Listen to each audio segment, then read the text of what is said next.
ইফালে মাহেকীয়া পুণ্যতিথিৰ দিনটোত বাক্সাৰ নিকাছীৰ কাৰাগাৰত নিয়োজিত নিৰাপত্তাৰক্ষীক অন্নদান কৰিলে স্থানীয় ৰাইজে। লখিমপুৰ এ ব্লক গাঁও উন্নয়ন সমিতিৰ উদ্যোগত 2 শতাধিক আৰক্ষী প্ৰশাসনৰ লোকক অন্নদান কৰি কৃতজ্ঞতা যাচিলে স্থানীয় ৰাইজে।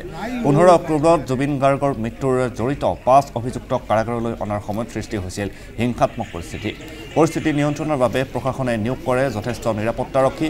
নিষ্ঠা আৰু সততাৰে কৰ্তব্য পালন কৰি অঞ্চলটোলৈ শান্তি ঘূৰাই অনা এইসকল নিৰাপত্তাৰক্ষীক আজি অনুদান কৰালে ৰাইজে।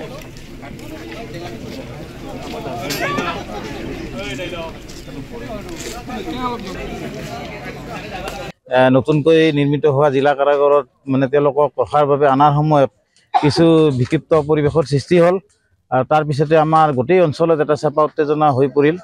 প্ৰশাসনে আমাক যথেষ্ট সহায় কৰিলে। আমি দেখিলোঁ প্ৰশাসনৰ মানুহখিনিৰ যথেষ্ট কষ্ট হৈছে। তেওঁলোকে কৰ্তব্যত নিয়োজিত হৈ থকা সময়ত পানী চাহ বা মানে যিখন ভাত পানী কোনো ধৰণৰ ব্যৱস্থা নাই, তেওঁলোকক দিয়া অসুবিধা হৈছে। বিভিন্ন জিলাৰ পৰা তেওঁলোকে আহি ইয়াত কৰ্তব্যত নিষ্ঠা হৈছে।